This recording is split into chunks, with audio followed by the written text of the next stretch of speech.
What's up, everybody? Welcome back to another edition of the Teen It Up Golf Podcast. I'm AC, your host with BetKarma.com and DFSKarma.com. I have my co-captain Sam Sherman in the house with me tonight. We have another major on our hands. It is at St. Andrews. I mean, Sam, I don't think you and I were around for the last get-go of this, but I am excited. I feel like it's very cliche to say, Sam, that it's everybody's favorite tournament of the year. I always say the British Open, excuse me. I don't know. I mean, I don't know how you dice it up, but I do love the fact. Here's the number one reason why I love it, Sam. I wake up and I am sweating. Positive, Totally. Yeah. negative, whatever. Absolutely. I'm pissed. I'm happy. I'm excited. In the way that they do tee off, and again, you can correct me if I'm wrong. I think it's like the staggered tee time. So I feel like it's like a No, really they all go off. They all go off one. So yeah, um, it's like you have tea times from like 6 something in the morning to like So, 3. bottom Yeah. line in translation, it's going to be a long sweat. But the fact that it's overseas, as soon as you wake up, you're ready to go. So, you can find all of our content, cheat sheets, data, core plays, projections portal, ownership percentages, which is huge in golf at dfskarma.com. And you can see what's cooking at betkarma.com. So let's get into it, Sam, real quick. Why don't we quickly hash out last week, the Scottish Open? What were your thoughts? Did you get to watch much of it? I didn't get to watch too much. I had a lot going on last week. I didn't know what your takeaway was, and where's your head at overall, moving forward here to the major this week. Yeah, I mean, there's a lot of carnage this week. I didn't see a ton of it either, but I do know that a lot of guys who I wanted to play this week, I really wanted to miss the cut or blow up, and they totally did. So I'm like all like again, it probably won't matter, but like I love that Zalatoris missed the cut. I love that Colin Morikawa missed the cut. Uh, and someone like Justin Rose. So I don't know. I think people might glean too much from that because that's not a links course like at all. So there's not really a ton of like correlation there between that and St. Andrews. But I don't know. It was I was telling you earlier, I don't know how you did, but I got lucky because I had like a 3 of 6 after a lot of carnage, but I just happened to have Xander and then Spieth was my like one and done biggest bet of the week. And of course his back nine. I don't know what the hell. He could have won the tournament. That was super annoying. But um yeah, dude, I was such a Xander hater for so long, and now all he does is win. So I can't wait to fade him this week. I'm I'm not so like, pissed. I have bet so much Xander in my life. oh, Of yeah, course, dude. It's like, of course, I have missed out on and he'll never be above like 16 to 1 like ever never. again. So I it's think he's been the second favorite behind Rory this week, which I still think is a little bit laughable. I mean, not saying it can't be done, but like, is he about to win 3 in a row? Like, probably not. no, there's no way. I kind of like what's setting up for this week, and we'll get into it too. Again, just the way I like to build lineups. Shout out to the YouTube fam. I got to say hi to you guys. Welcome back. We didn't have a podcast last week. Give us a thumbs up if you're enjoying this podcast. Football's right around the corner, guys. We got a lot of stuff coming up for this football season. Um, Listen, I like to build three max type contests. Of course, I will use the optimizer on our website for like a $5 and a $3. But in my three max entries, and again, Sam, I think you kind of potentially build your lineups like this if you're making three. I feel like at times you like to make 5 or 6. I like the fact that Xander's going to be mega chalk. Like, cool. I'll start with him in cash games. And then you know what? My other two lineups in a three max entry format, easy fade. I know that might not register with some people, but again, I've just played DFS golf for so long. I know there's some veterans out there listening or like, yeah, I mean, I get it, Anthony, but some people don't understand. You just have to fade some of these guys, especially in three max entry formats. Like, not everybody's MME, Sam. Not everybody's making 150 lineups. So if you're Not making to mention, yeah, go ahead. Go ahead. if you're making three lineups, play him in your main build. Go a little bit overweight with your bankroll on that main lineup, which is generally your cash lineup. Put it in your favorite single entry, but in your other two lineups, fade Xander and fade some of these other guys and get a little quirky with those lineups. Because at the end of the day, if Xander's in a bad weather draw or he just doesn't show up, your other two lineups could be looking absolutely sexy. And you could still be winning your cash lineup because guess what? Everybody else played him. That's why I love making three max entries. See, you said that's exactly what I was going to say, especially with this tournament. It's really hard because the weather is important. It'll be over talked about by me, by everyone. But number one, that leads me to you should make your lineups as late as humanly possible because yeah, it looks like there's not a ton of wind, and then all of a sudden, like the stuff happens. It's Scotland, it blows, it gusts, changes all the time. But I was least for me, I was listening to another pod yesterday, and it's so true where when you're like thinking about these weathers, yeah, Xander could all of a sudden be in this gusting wind. Like I remember when Louis won, or no, it was when ZJ won in 2015. They literally stopped on Saturday. I remember the winds were so high they couldn't Yeah. even like play. But like this stuff happens, but you wanna if I'm like stacking and things like that, and this is just overall open strategy is you want to stack kind of like in the like windows of like of tee times because there's no AM PM. They all go off one. So it's like maybe a strategy of like with something like that is, hope that Xander gets screwed in a bad draw or just he doesn't come top five, which he probably will now that I said that, but more that, play all guys between 10 and 12 p.m. because I think, what was it, when that epic duel between Stenson and Phil, I think they were in like within an hour of each other and they were the only ones who came out of it who didn't get killed. So that's how I think it is. And I just think this week, especially like any other major, I just definitely shy away from the mega chalk because there's just so many good guys. It's such a good field. And there's always randoms that pop up. So I don't know. I mean, I just think it's a very different build. I think ownership is incredibly important at this one. I will say, and again, you know me, I am Captain Weather Guy. I have a history of being amazing at weather. But if you don't remember, I did go to college to be a weatherman, and then I realized halfway through I wouldn't make that much money, so I digress. But I do like weather. I feel like I got my pulse on it. It is Monday. As of now, I know, like you said, Sam, it is. You're right. It's too early in the week to build lineups, but you can get a good understanding of things. I wouldn't personally worry too much about ownership projections or ownerships, kind of like what you just mentioned there.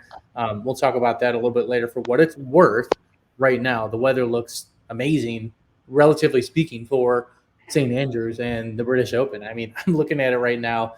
I don't see much of anything. Again, yes, it could change, and we could have weather draws. So Famous last word, dudes. Famous last words. There's no weather. Yeah. I know, right? But I will say, especially here, what I'm going to do is I am MME in this week. I have been a decent amount this year. I've had some success. I've had some really nice lineups in the works. I just haven't hit big this year. But I will make some AM and PM stacks no matter what. I'm not going to do my entire MME pool that way. Maybe I'll make 20 AM stacks, 20 PM, and then the rest I'll just do kind of what I normally want to do. So that's that and rather. That's both of our rants. Now let's quickly, Sam, go through the course. Like, let's hear the details. What are we looking at this week? I know it's been super hot for weeks, so we all know Yeah, the it ball is baked out. I will say, I think this course with no wind can be real easy. I mean, look at the last, like ZJ got to minus 15, Louis got to like minus 16 or something, Tigers torched it to like minus 50 or something. But I think with how baked out it is, these greens are not going to hold. It's going to be tough. I mean, it's par 72, but it's weird because there's only 2 par 5s and 2 par 3s. So there's 14 par 4s. And, the yardage is like 7,300, but it just doesnn't play that because of, like we just said, I think 7 of the par 4s under 400 yards, and it's baked out. So this course could play more like 67, 6,800. So I have no issue. I think driving distance always helps at any course, but here I don't think it's a prerequisite. I mean, look at ZJ. I mean, hit all your wedges and putt well. He's not a long hitter at all. So I think, in terms of, I'm looking a lot at, like, it sounds obvious to look at par 4 scoring, but this week, like, I think actually there is a difference because there's 14 of them and a lot of them are short. And I'm looking at the guys who are good from 75 to 125 or 75 to 150. And then just the scrambling, dude. There's, I think, what is it? There's 112 bunkers on this course. It's just absolutely brutal. And you get in one of those and you're just absolutely dead because the rough is non-existent. Doesn't matter.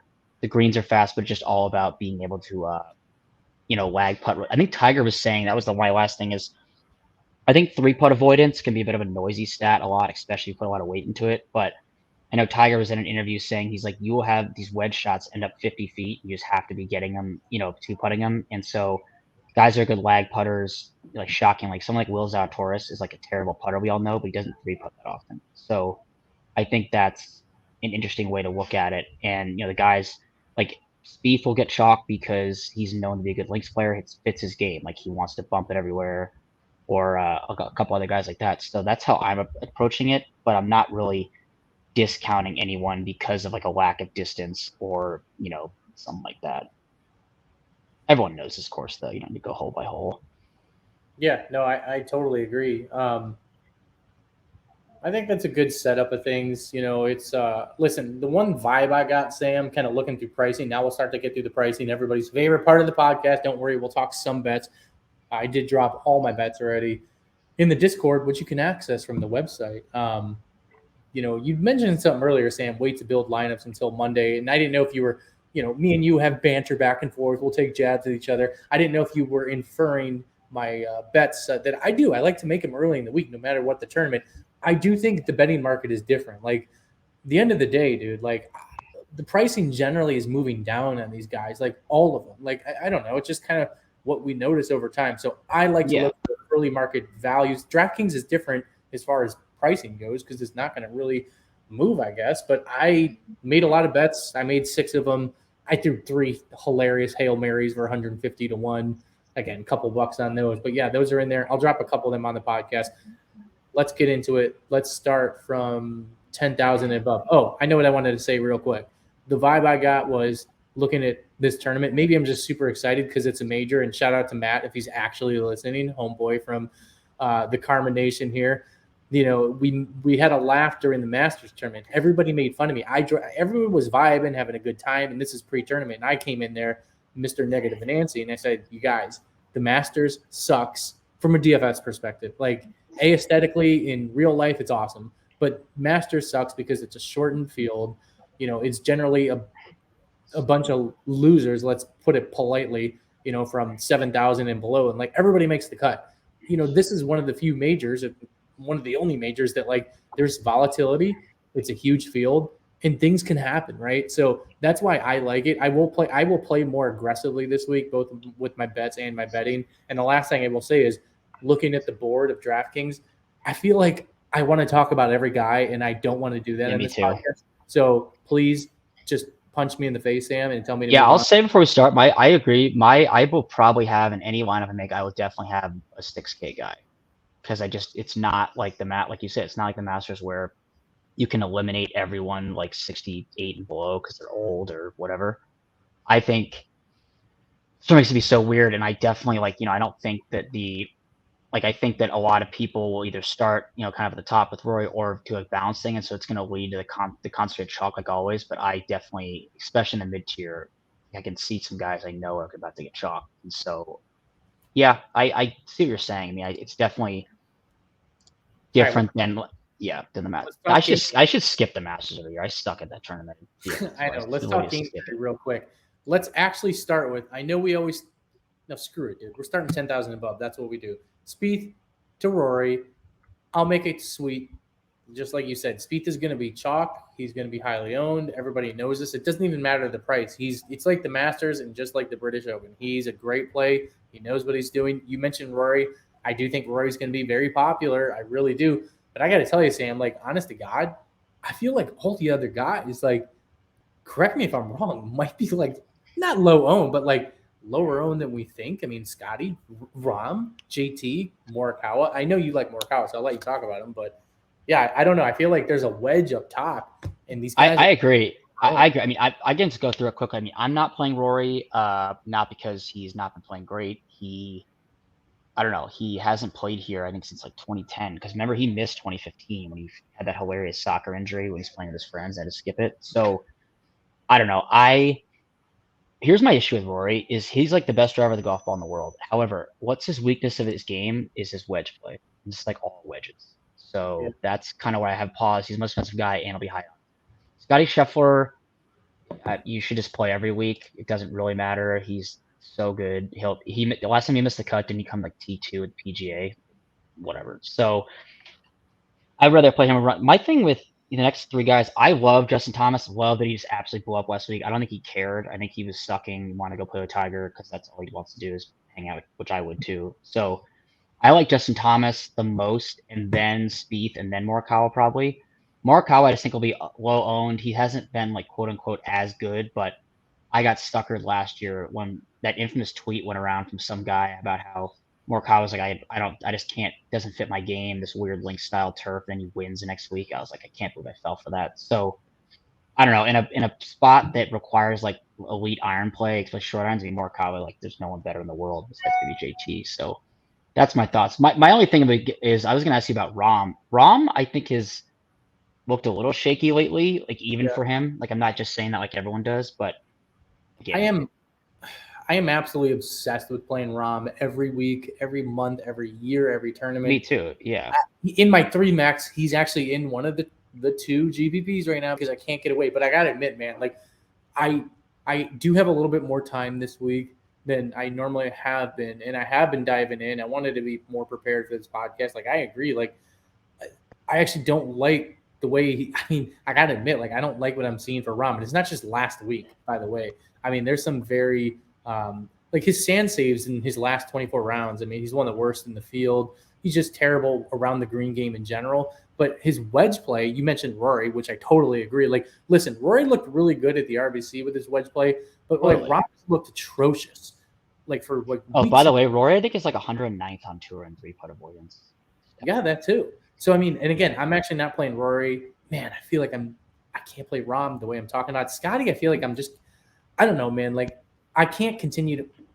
Trust me, dude. No, dude. I can talk you through this. I went through this where I was like, I'm just gonna wait till he starts sucking, and he's Yeah, just I not mean, gonna start. He's not gonna start sucking. Like he just is the best player in the world. Like, he is very good. He is so good. Yeah. I think he's in play. I think people are just like me, kind of hinting they're not going to play him. But here's what I'm coming to the conclusion up top. Like I'm playing Spieth, and man, I don't have him in right now, and I don't have a bet on him. But I can tell you that I have come around on today only. I know it's Monday, but like it's almost like a Tuesday, Sam. Mentally, like let's be real. I mean, we almost need to be prepared a day in advance just because, I mean, it does almost start, 12 hours earlier. I'm going to probably put a large bet on JT. I saw him and it kind of like my eyes rolled twice this morning. I didn't bet him, but I saw him at 23-1. I was like, wait, what? What am I looking at here? So just that alone, the value, and I'm sure like in DraftKings and FanDuel, I'm guessing those books, he's probably 25-1 if I'm seeing 23-1 on my offshore book. But some of the things that stick out, number one, you mentioned a couple of the narrative streets, right, with playing with Tiger. Listen, I played him last week and lost a ton of money on DraftKings. He was like plus 10. It was egregious. I feel like this is the classic DFS narrative where we get on the podcast the following week, or I'm tilting in Discord saying, I knew it. Like I played JT last week, and here we go. He's gonna win now. I can see it. Dude, from a mile away. he's number one in every model I run. Everything. No, you want to know the funny thing is remember how he's like a horrendous putter? What if he's like not anymore? He's lost strokes putting once in the last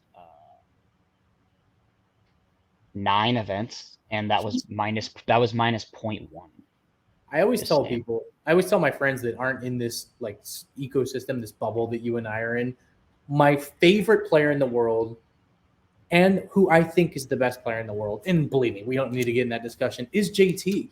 And when I saw him, that's what I said, when I saw him at 23-1, I don't know why the hell I didn't bet him. I really don't. I just continue. I like to stick with the true values, but the more I look at things, the more I'm looking at his long-term game, his midterm game. Like I'm throwing last week out the window.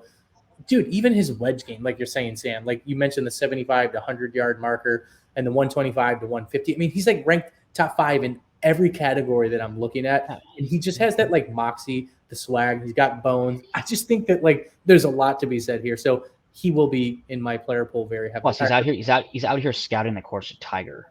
I know. I love it. All right. We got to move on to the next range. We'll go from X-Man down to, let's go to Hovland. We'll just stop at 9,000. Listen, we don't even need to talk about Xander. He's the hottest player in the world. He's going to be the most owned player. Play him at your own discretion. I mentioned out the gate what to do with him. Sam, who else do you want to talk about in this range? I am in on Willie Z. Like I said, I love you missed it. I mean, dude, I don't know. He's gonna be exactly. He's like a cash play fadeable, but it's funny. I sent this to one of my friends. I meant to put it on our Discord yesterday. I think in his last 8 events, I think he's literally gone miscut, then he top 5s, so literally 8 events in a row. And the last one he missed the cut. So we can lock him in for a top 5 here. No, I mean, he's like I was saying earlier, he's like, he's a terrible putter, but he's 6th in my model in 3-putt avoidance. And he's good at everything else. We know what his struggles are, but the dude's a major killer, and I think he's worth it even like in cash, definitely even at ownership. I'm definitely playing Cam Smith. I know you don't like playing him, but I'm telling you, it's Cam Smith league, dude. I just don't play Cam Smith. This is like I can't imagine a better course for him, honestly. You're right, though. I mean, you're right. You know what? Dude, like he sprays the ball, but that doesn't matter here. Like literally, doesn't matter. No, you're right. It's very intriguing, and people probably won't play him because there's a lot. My other play is I'm definitely playing Dustin Johnson.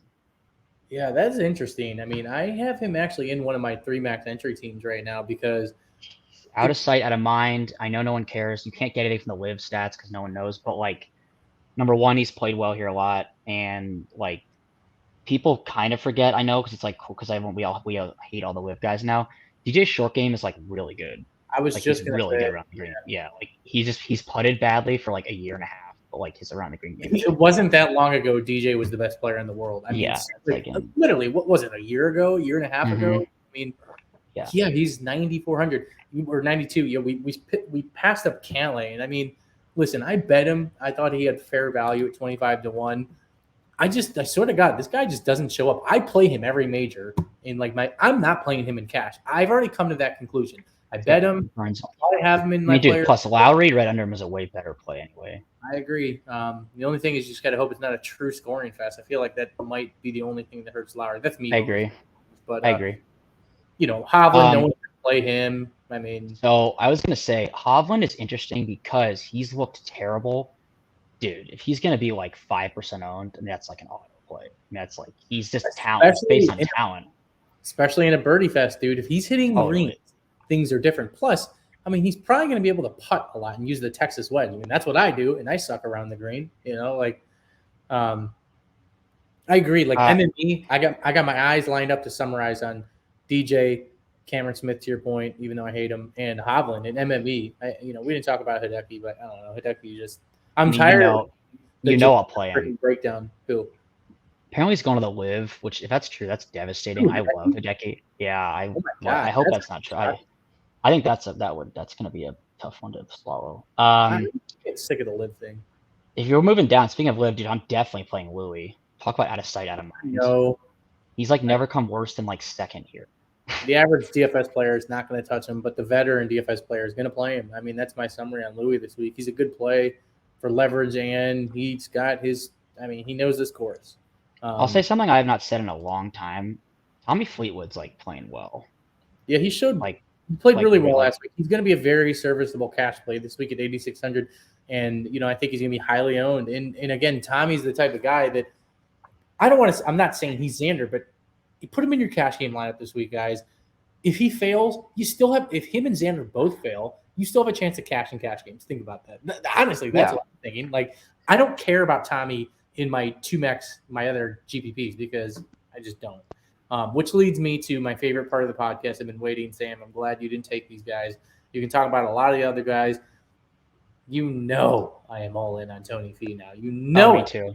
He might be my highest owned guy. Yeah, I know. It's just so funny, and he's so underpriced. If I play him in my main team, he will triple the first hole. He almost has a 7 handle. I mean he's 8,400. We talk about.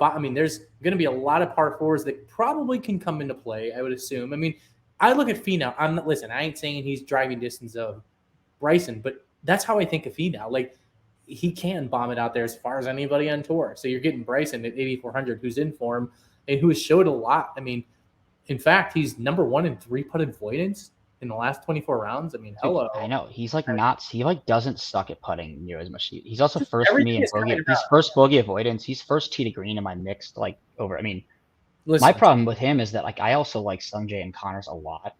Right there. I want to play, like you said. I want to play everyone.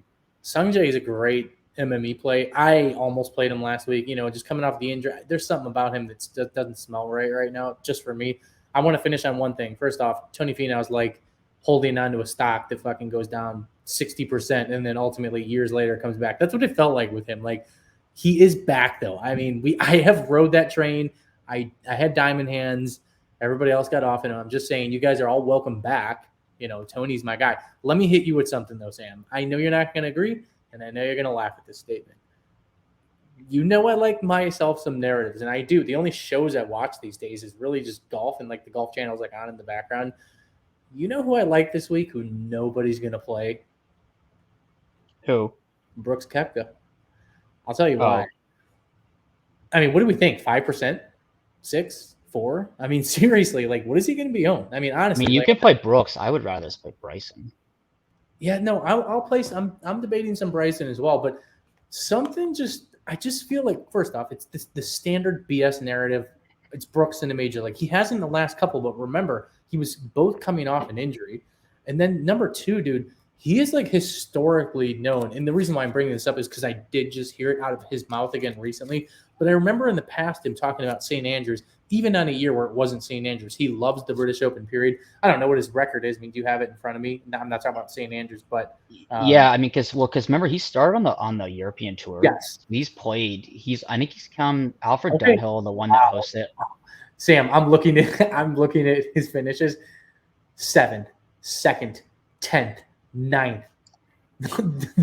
Those are his last 4 finishes. It's so annoying. I hate at the British Open. But I saw a special documentary. I mean, I wasn't like actively watching it, but it was on in the background. It was like a Saturday or something like that or whatever. He was very open about his favorite course in the entire world. And this was not a promo for this week. It was something random and one-off. And it was like a 15-minute conversation about St. Andrews and how he feels like he has mastered that course just recreationally, not even during championship rounds. Again, I don't even know if he played the last one. You would know better than me. But, dude, I'm playing Brooks this week. I mean, I don't think anyone's going to be on him. And, again, you can play chalk guys around a Brooks. Like, you just need a couple really levered guys, and your lineup's different. That's all I'm going to say. Go ahead. You can keep going with Bryson. And there's just like literally nothing that could get me to play Bryson. I mean Brooks, like literally not one thing. I know. I hate. No one wants to hear it. My hate for him is so big, and like oh my god. Anyway, I mean again, if I'm probably going to play my like number 3 to 5 teams, I probably won't get to Bryson on those. But if I was playing 20 max, I would definitely play like 3 Bryson. Who's going to own them? No one. Yeah. It's weird. I don't know. I was waiting because the reason I was taking so many of your guys was because I just do not really love like anyone in the 7K range. Yeah, I mean, we skipped over Homa's going to be mega chalk. Yeah, Niemann and Homa. I do like Niemann. I think that people really try to make a narrative for Niemann in like any tournament. And like I think this one will be he has like a low apex. And I'm like, okay. I was just laughing. I was thinking about Matt. Matt loves his low apex. I know. One time he's his only argument was apex. I was like, well, that's one thing. But yeah, Niemann's just not that great on par 4s. He's not that great of a scrambler. So I don't know. You don't like him here this week? I'm pretty high on him, to be honest. He's fine. I mean, Homa is going to be mega chalk, but he's so mispriced. Like he's so mispriced. Like you have to play in cash. Like the cash games, like DraftKings is hilarious. Like we already know who everybody's playing in cash this week. Which I just want carnage. I want Xander, Cantlay, Homa, and honestly Finau as much as I mean like what's the cash build? Like Xander, Zalatoris, Homa combined like 49% each. Finau and Niemann, it's all the same guys. But if those guys have a bad week, dude, you can crush in tournaments. I'll give the guys I like. Okay, so I hate him, but I mean he sucks in majors only. But like, doesn't this course kind of like seem like it would fit Billy Horschel? Dude, I am playing Billy Horschel. I mean, I get it. I mean, I hate him more than anyone. He doesn't hit the ball far enough, in my opinion. I can never get it right, dude. I'm always on him. I skipped over. I'm gonna continue. I always play Adam Scott in majors, and no one does. I don't know why. He plays in every major well, so I'm gonna. He's intriguing. I will agree with you there. He's intriguing. I looked at his price a couple times. Especially around. Let's remember, Homa's kind of like the Xander in this price range. Like everybody's gonna play Homa, so who can we play to get different? I mean, Adam Scott, Mark Leishman, both right there. I don't think anyone's gonna play Leishman. Because he sucks. We're the guy who I was so happy blew up on Saturday, waiting to get to him. Absolutely playing Justin Rose in majors every single time. He just shows up in majors and doesn't do anything else. I don't think anyone's going to play him. Oh, great play. Dude, talk about never getting your return back, by the way. This is a bit of a side note. People can laugh at this one. I hate now JT Poston. I may have bet that guy like 15 times in the last like calendar year. And then I didn't bet him, and he just wins. I was like, I can't. Oh my god, dude! At the RBC, you remember me tilting in Discord? I was like, I played this guy like 3 or 4 tournaments in a row, and then at the Canadian Open, the dude just misses the cut. I needed him. He was 3% owned. He misses the freaking cut. Me too. I know. Like, I might have to play Patrick Reed too. I might have to play Taylor Gooch at the same price. Totally agree with Taylor Gooch. No, I mean, dude, like the live guys, like no one's gonna play them because everyone hates them now. But like, think about it. I think he's set up really well here. So Mito Pereira is gonna be super chalk at 73 because I don't know why he's 7,300, but I think that'll make like anyone around him like so owned. Yeah, I had Jordan Smith in my original cash game template lineup. I mean, he's going to be just that hole in one alone. Oh, I know. I benefited from that once. For once, I had the guy who had the hole in one, like for once, but Yeah. I'm not playing him again. That was still I wild. mean, That I was still can't I just it's funny you say per. I thought Mito might be a little bit more low owned. I think I got to look more into that. But you're right, 7,300 he's going to be in. Look at his stats. Look at his wedge game. I mean, yeah, he's so good with a lot of things. His sand saves, his around the green game, and his wedge game is terrible. And again, Yeah. I'm nitpicking right now. I am, but look at like a Gooch. He's like opposite of that. Like Gooch doesn't three putt. His wedge game's amazing.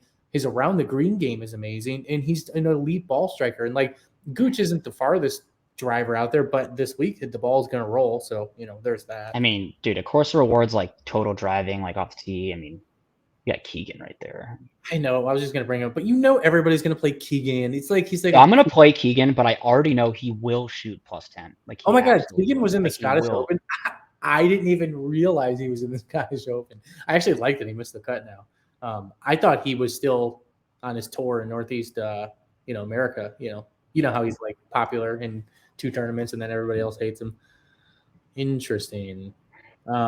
Keegan's going to be owned though, unfortunately. I agree. If Ryan Fox gets owned, I have no interest. But I mean, that's hilarious that he was like 8,700 last week. Now he's 71. What are we doing? Like, who I could see. I mean, this range is really intriguing and interesting. By the way, first off, we passed on Tiger. I thought you were going to talk about him at the very least. I mean, it's hard to play. I'm going to play him, but I mean, I'll toss him in my pool. But dude, if this is going to be a birdie fest, Tiger ain't making enough birdies. Like, I just don't think it's going to be like a birdie fest. Like I'm saying, a birdie fest would be like that -15. But and I don't know if he can get there at that point. I mean, again, I've talked about Narrative Street, and I'm obviously biased, so this can be taken with a lot of grain of salt. But like, number one, he's literally been like setting up for this one tournament for like 3 months. Yeah. He didn't play the U.S. Open, which thank God. But it's like Augusta, where I know he faltered because he was obviously even more injured than he is now. But like, he just knows the course and how to play it, which is why like Augusta, I was like he's gonna make the cut. Like no one thinks he will, but he will. And then I'm just saying at 7,500, we talk about this other guys, like he doesn't have to come in the top 10. Like if he comes in the top 30 at 7,500, like that's perfectly fine. It's a fair point, actually. It's a really interesting way to build a lineup when you have some volatility up top and round it off with Tiger. He'll make the cut. Just like I'm saying, like, would you agree? I think he's gonna make the cut for sure. I do too. I mean, as long as he's healthy, the Masters was so hilly. Like you and I both talked about that on the Masters podcast. Like and this is so flat. The course is so flat. Yeah. Not to mention, I watched a video of him yesterday driving 18. So now. Can you talk me off Harold Varner? Because I played him at the U.S. Open. He was playing amazing all year, and of course, I went all in. He was in my main lineup, and I got punched in the mouth. I actually can't talk you off him because I like him. I mean, I like him too, but I feel like Varner just doesn't show. He never shows up in big spots. But again, yeah. Of course, they're gonna play tough. If I see the wind is actually gonna, on Wednesday, I will play Danny Willett. But if there's no wind, I will not play him at all. If course is not hard, he can't play. So I'm not playing this guy. I agree there. I'm not playing this guy, but man, I could just see this dude trolling all of DFS. Thomas Peters, 7,200. Everybody's talking about all these other guys here.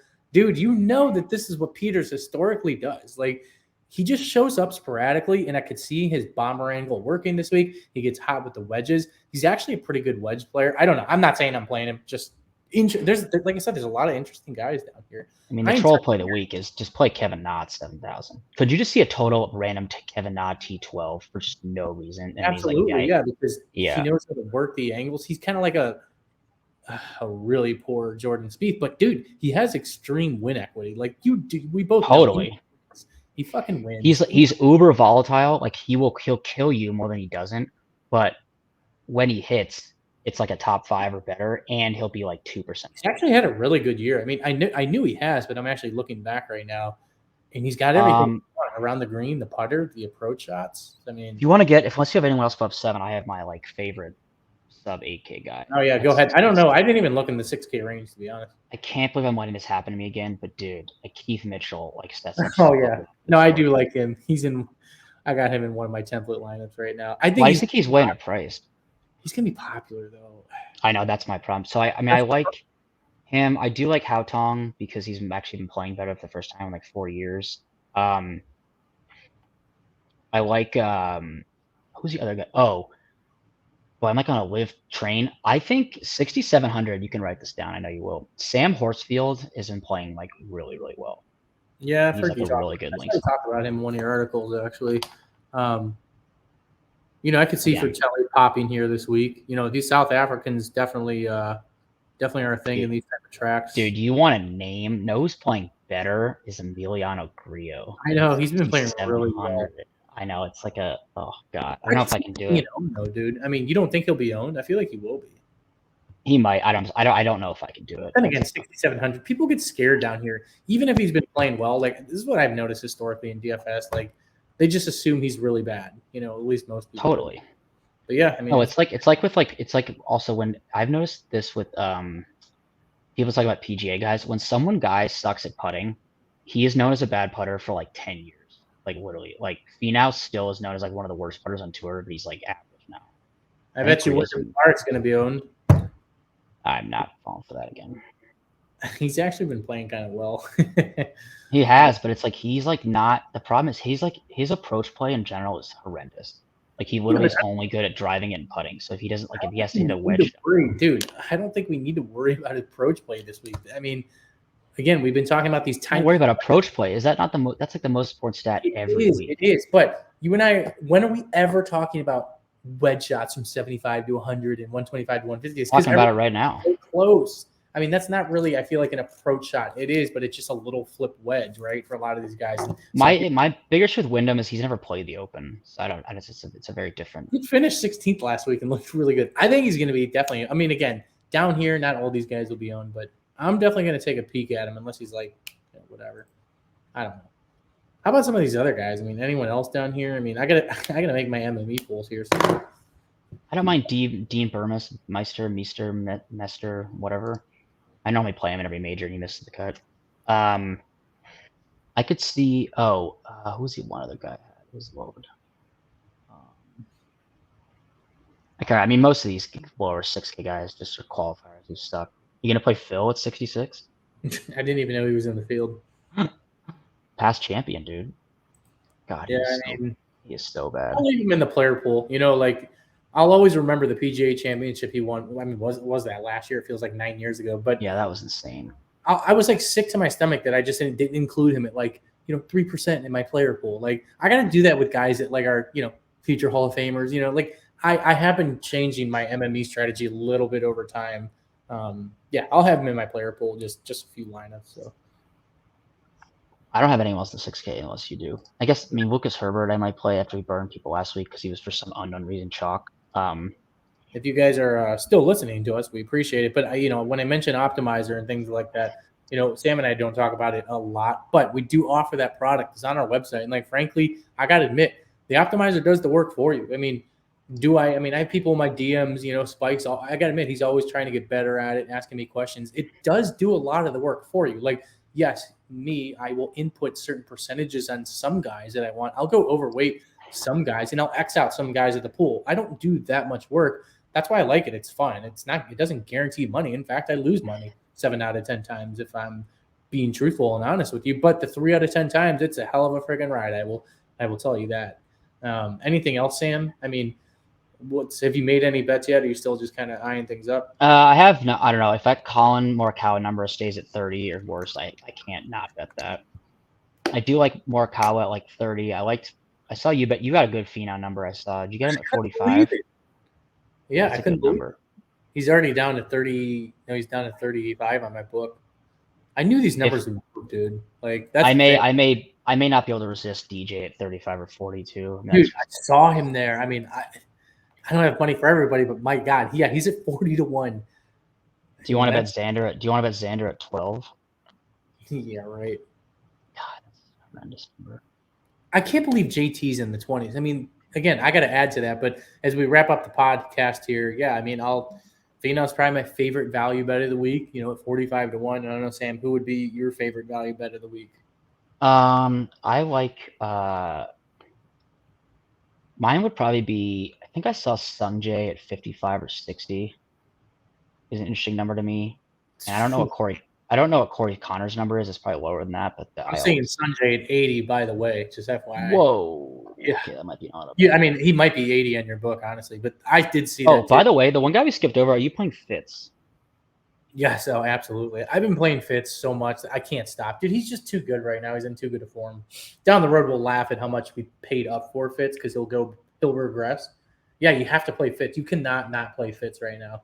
I mean, I've been burned by him like 17 weeks in a row. So I don't know what's 18. You got to play him, dude. Honestly, I mean, I'm gonna try to play him in cash, but I don't think I'm gonna have the money. I'd rather just play Xander and go down. That's just kind of where I'm at on Fitz right now. But so yeah, that does it, guys. Good luck this week. Like I said, everything's at dfskarma.com for all of our DFS stuff and betting at betkarma.com. We will talk to you guys next week, and we'll be tilting in the Discord if you want to come on in there. See you.